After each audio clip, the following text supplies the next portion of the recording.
وقتی به روش‌های جدید و متفاوت فکر کنیم، یعنی یه جور متفاوت وقتی فکر کنیم، اون وقت خلاقیته.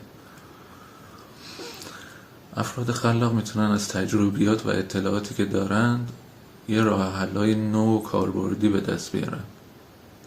چه کنیم که خلاقیتمون تقویت بشه؟ باید مطالعه و یادگیری داشته باشیم. وقتی شما مطالعه و یاد میگیرین، ذهن تحریک میشه که راه حل‌های جدیدی از اون چیزایی که یاد گرفتین بسازه. این یک راهش. یه راهش اینه که باید به شیوه‌های غیر معمول فکر کرد و از زاویه جدید به مشکل نگاه کرد.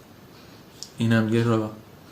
یه راه دیگه هم اینه که مشارکت کنیم با دیگران، چون ممکنه ایده هایی به ذهن اونا برسه که به ذهن ما نرسیده.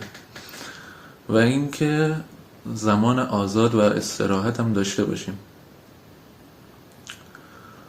به خاطر اینکه ذهن تحت فشار خلاقیتش کم میشه. باید زمان آزاد و استراحت هم داشته باشیم. موفق باشیم.